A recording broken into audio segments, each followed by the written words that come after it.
क्या आप भी जानना चाहते हैं कि अगर आपने इंटरलूप लिमिटेड में 2019 से एसआईपी की होती हर साल, तो आपको हर साल कितना रिटर्न मिलता, आपका टोटल कितना डिविडेंड हो जाता, आपका टोटल कितना कैपिटल गेन होता आज के दिन, टोटल एनुअलाइज रिटर्न कितना होता, आपका टोटल टैक्स कितना करता और डॉलर में आपका कितना रिटर्न बनता। बहुत कुछ होगा इस वीडियो में। चलिए शुरू करते हैं केस स्टडी इंटरलूप की। जी, तो इंटरलूप की केस स्टडी शुरू करने से पहले कुछ चीज़ें आप जान लें कि ये जो मैंने प्राइस सेलेक्ट की है ये उस साल की हाईएस्ट प्राइस है, ठीक है, ताकि हम एक वर्स्ट केस सिनेरियो क्रिएट कर सकेंगे। अगर हम इस कंपनी में हर साल 1 लाख रुपए की एसआईपी करते हैं तो आज के दिन हमारा टोटल कितना रिटर्न होगा और हर साल ये कंपनी हमें कितना डिविडेंड और कितना बोनस दे रही है। ठीक है जी, इसकी तफसील जानते हैं और शुरू करते हैं 2019 से। तो 2019 में हमने 1 जनवरी को 1 लाख रुपए इन्वेस्ट किया। हाईएस्ट प्राइस थी उस साल 61 रुपीज़ और शेयर हमें मिलते हैं 1629। 2019 में ये कंपनी दो डिविडेंड अनाउंस करती है, 1.25 रुपीज़ पर शेयर के हिसाब से और दूसरा है 1.75 रुपीज़ पर शेयर के हिसाब से, जिसकी वैल्यू बनती है तकरीबन 2000 रुपया और 2800 रुपया। यह है ग्रास डिविडेंड। टैक्स की बात हम लास्ट में करेंगे। इसी तरह 2020 में दोबारा हम 1 लाख रुपया इन्वेस्ट करेंगे। 73.7 हाईएस्ट प्राइस होती है 2020 में और शेयर हमें मिलते हैं 1357। टोटल शेयर हमारे पास हो जाते हैं 2986। 2020 में भी ये कंपनी दो डिविडेंड अनाउंस करती है, 1 रुपीज़ पर शेयर के हिसाब से और दूसरा भी 1 रुपीज़ पर शेयर के हिसाब से, जिसकी डिविडेंड की मद में रकम बनती है 2900 और 2900 तकरीबन ग्रास डिविडेंड, जो कि हम बैंक अकाउंट में रिसीव कर लेते हैं। इसी तरह 2021 में दोबारा हम 1 लाख रुपए इन्वेस्ट करेंगे। 77.5 हाईएस्ट प्राइस होती है 2021 में और शेयर हमें मिलते हैं 1290। 2021 में ये कंपनी हमें दो डिविडेंड देती है और एक बोनस देती है। बोनस के बाद हमारे पास शेयर की वैल्यू हो जाती है 4404 और डिविडेंड हमें मिलता है 1.5 रुपीज़ पर शेयर के हिसाब से और दूसरा मिलता है जी 1 रुपीज़ पर शेयर के हिसाब से, जिसकी वैल्यू बनती है 6400 और 4200, जो कि हम डिविडेंड की मद में बैंक अकाउंट में रिसीव कर लेते हैं। इसी तरह 2022 में दोबारा हम 1 लाख रुपए इन्वेस्ट करेंगे। 84.45 हाईएस्ट प्राइस होती है और शेयर हमें मिलते हैं 1184। ठीक है जी, और 2022 में भी ये कंपनी दो डिविडेंड अनाउंस करती है और एक बोनस अनाउंस करती है। डिविडेंड जो है वो 2 रुपये पर शेयर के हिसाब से होता है, दूसरा डिविडेंड भी 2 रुपये पर शेयर के हिसाब से होता है, जो कि हम 2022 में लेते हैं, जिसकी वैल्यू बनती है तकरीबन 11,000 रुपया और 11,000 रुपया, जो कि हम डिविडेंड की मद में बैंक अकाउंट में रिसीव कर लेते हैं। बोनस के बाद हमारे पास शेयर बढ़कर हो जाते हैं 5811। इसी तरह 2023 में दोबारा हम 1 लाख रुपया इन्वेस्ट करेंगे। 77 हाईएस्ट प्राइस होती है।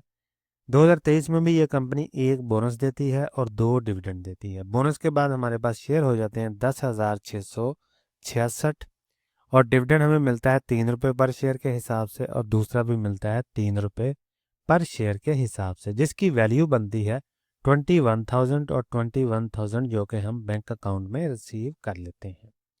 क्योंकि हम केस स्टडी कर रहे हैं एसआईपी की, तो इसलिए आप देख रहे हैं कि किस तरह हमारी प्राइस जो है वो हर साल फ्लक्चुएट कर रही है और हमें कितना डिविडेंड जो है वो मिल रहा है। इसी तरह आगे हम चलते हैं 2024 में दोबारा हम 1 लाख रुपए इन्वेस्ट करेंगे। 85.4 हाईएस्ट प्राइस होती है और 1171 हमें शेयर मिलते हैं 2024 में और 2024 में हमारे पास टोटल शेयर हो जाते हैं 11,837 और 2024 में यह कंपनी दो डिविडेंड देती है, 2 रुपये पर शेयर के हिसाब से और दूसरा देता है 2.5 रुपीज़ पर शेयर के हिसाब से, जिसकी वैल्यू बनती है 23,000 और 29,000, जो कि डिविडेंड की मद में हम रकम ले लेते हैं। इसी तरह 2025 में दोबारा हम 1 लाख रुपए इन्वेस्ट करेंगे। 88 हाईएस्ट प्राइस होती है और 1136 हमें टोटल शेयर मिलते हैं और 2025 में हमारे पास टोटल शेयर हो जाते हैं 12,973। ठीक है जी, 2025 में ये कंपनी एक डिविडेंड देती है 1 रुपीज़ पर शेयर के हिसाब से, जिसकी वैल्यू बनती है 12,900 रुपया तकरीबन। तो यहाँ तक आपने देखा कि 2019 से लेके 2025 तक 2026 तक इस कंपनी ने हर साल हमें कितना डिविडेंड दिया है, ईयर ऑन ईयर बेसिस पे कितना बोनस हमें मिला है, और डिविडेंड की मद में हमने हर साल कितना जो डिविडेंड है वो रिसीव किया है। ठीक है जी। तो यहाँ तक तो ये हो गया। अभी हम बात करेंगे रिटर्न समरी की, कि आज के दिन अगर हम इसे सेल कर देते हैं तो हमारे पास क्या वैल्यू आती है। तो रिटर्न समरी में आते हैं। तो ये रिटर्न समरी में 2019 से 2026 तक का हमने किया है एसआईपी केस स्टडी। तो यहाँ पे शेयर हमारे पास हो जाते हैं 12,973। 26 फेब को प्राइस है इसकी तकरीबन 81 रुपीज़। ठीक है, ये 25 फेब की है या 26 की है, इसके राउंड अबाउट ही है। तो इसकी वैल्यू बनती है तकरीबन 10 लाख रुपया। कॉस्ट यानी हमारा जो इन्वेस्टमेंट पे कॉस्ट आया है वो कितना आया है, वो आया है 7 लाख। क्यों? क्योंकि हमने हर साल एसआईपी की है 1 लाख रुपए की, और 2019 से 2025 तक हमने 7 एसआईपी की हैं, जिसकी वैल्यू बनती है 7 लाख रुपया। अनरियलाइज्ड प्रॉफिट यानी आज अगर हम इसे सेल कर देते हैं तो हमारे पास इसका जो प्रॉफिट आएगा वो 3,56,000 रुपया आएगा, जो कि 50.90% बनता है। डिविडेंड की मद में हमने आज तक इसमें से 1,52,000 रुपया जो है वो ले लिया है, जो कि 21.80% बनता है। टोटल गेन है हमारे पास डिविडेंड प्लस अनरियलाइज्ड प्रॉफिट, जो कि बनता है तकरीबन 5,08,000 रुपया, 72.70%। यहाँ आ गया हमारे पास एनुअलाइज रिटर्न, जिसे हम बोलते हैं XIRR रिटर्न, जो कि बनता है 14.60। यही मेन चीज़ है। इसी की बेसिस पे आप सेम सेक्टर में दूसरी कंपनियों के साथ, या दूसरे सेक्टर में दूसरी कंपनियों के साथ, या दूसरी एसेट क्लास के साथ इस शेयर को कंपेयर कर सकते हैं हिस्ट्री में जाके। ठीक है जी। तो ये बहुत ही अच्छा है रिटर्न 14.60%। यहाँ तक तो बात होगी हमारी टैक्स के बगैर ग्रास प्रॉफिट्स की। तो आगे हम बात करेंगे टैक्स। तो ग्रास हमारे पास आ गया 1,52,000 रुपया, 15% हमने टैक्स दिया। आफ्टर टैक्स हमारे पास अमाउंट बचती है 1,29,000। कैपिटल गेन हमारा हुआ 3,56,000 का, 53,000 हमने टैक्स दिया 15% के हिसाब से, और 3 लाख तकरीबन हमारे पास बना नेट गेन।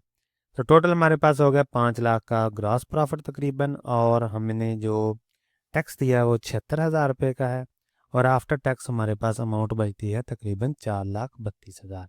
यहाँ आपने एक बात जहन में रख लेनी है कि यहाँ मैंने NCCBL की फ़ीस, CDC की फ़ीस और ब्रोकर का कमीशन ऐड नहीं किया। और दूसरे नंबर पे कैपिटल गेन लॉन्ग टर्म में बाद का ज़ीरो हो जाता है, डिपेंड करता है कि FBR की क्या पॉलिसी है।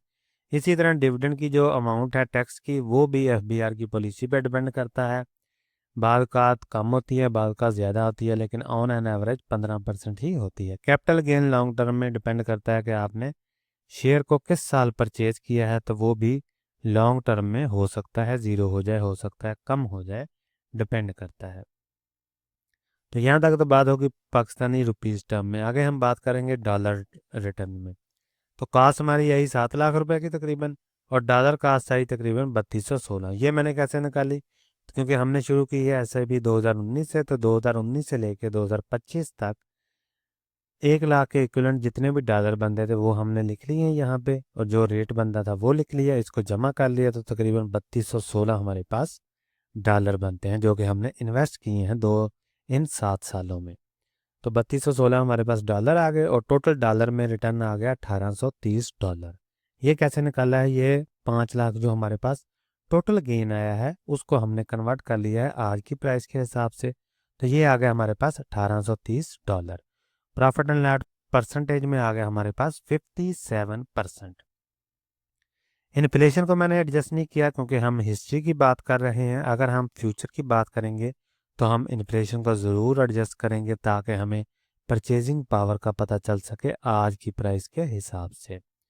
तो यहाँ तक हमने देखा कि किस तरह इस इंटरलूप कंपनी ने 2019 से लेके 2026 तक हमें ईयर ऑन ईयर बेसिस पे कितना रिटर्न दिया, हर साल कितना इसने बोनस दिया, और हमने ये भी देखा कि हमारे पास टोटल कैपिटल गेन कितना आता है, टोटल डिविडेंड कितना आता है, और total gain dividend plus capital gain मिला के कितना बनता है, एनुअलाइज रिटर्न कितना बनता है, टैक्स की अमाउंट कितनी हमारी कटती है, आफ्टर टैक्स हमारे पास कितना अमाउंट बचता है और डॉलर में हमारा कितना रिटर्न बचता है। यहाँ आपने इस केस स्टडी करने का पर्पज़ ये था कि अगर हम हर साल हाई पे शेयर को परचेज करते जा रहे हैं तो हमारे पास ये रिटर्न आएगा। अगर आप इसकी बाइंग प्राइस को कम करते जाएंगे तो आपका जो टोटल गेन है वो बढ़ता जाएगा, डिविडेंड भी बढ़ता जाएगा और कैपिटल गेन भी बढ़ता जाएगा, टोटल गेन भी हमारा बढ़ जाएगा और एनुअलाइज रिटर्न भी बढ़ जाएगा। इसकी क्या वजह है, क्योंकि अगर आप एसआईपी को एनुअल की बजाय मंथली कर दें, वीकली कर दें, या आप टेक्निकल एनालिसिस करके खुद प्राइस जो है वो डिटरमाइन करें और लो प्राइस पे इस शेयर को परचेज करें हर साल, तो आपका रिटर्न डेफिनेटली ज़्यादा होगा इससे। ये हमने केस स्टडी बनाई है कि अगर हम वर्स्ट केस सिनेरियो में जाते हैं तो हमारा इतना रिटर्न आता है। लेकिन अगर आप शेयर को स्मार्टली प्ले करते हैं और जब शेयर लो प्राइस पे हो उस वक्त परचेज करेंगे तो आपका रिजल्ट इससे बहुत बेहतरीन आएगा, क्योंकि जितना आप शेयर को कम प्राइस पे परचेज करते जाएंगे हर साल, आपका रिटर्न लॉन्ग टर्म में उसी हिसाब से बढ़ता जाएगा। शर्त यह है कि कंपनी के फंडामेंटल सेम ही रहें। तो इसी को आप नेक्स्ट 7 ईयर में भी कन्वर्ट कर सकते हैं कि अगर कंपनी के फंडामेंटल चेंज ना हो, को बहुत ज़्यादा चेंजिंग ना आए तो सेम टाइप के ही रिजल्ट आए, तो अगले 7 सालों में या 10 सालों में भी आपका भी तकरीबन इतना ही रिटर्न बनेगा, इतनी अमाउंट पे, अगर आप इसी तरीके से एसआईपी करते हैं। लमसम इन्वेस्टमेंट जो है उस पर डिफरेंट रिटर्न आएगा। ये हमने केस स्टडी की है एसआईपी की। ठीक है जी, तो ये था जी हमारे पास सारा केस स्टडी इंटरलूप की। कोई भी सवाल हो कमेंट सेक्शन में ज़रूर पूछें। मिलते हैं अगली वीडियो में, तब तक के लिए अल्लाह हाफिज़।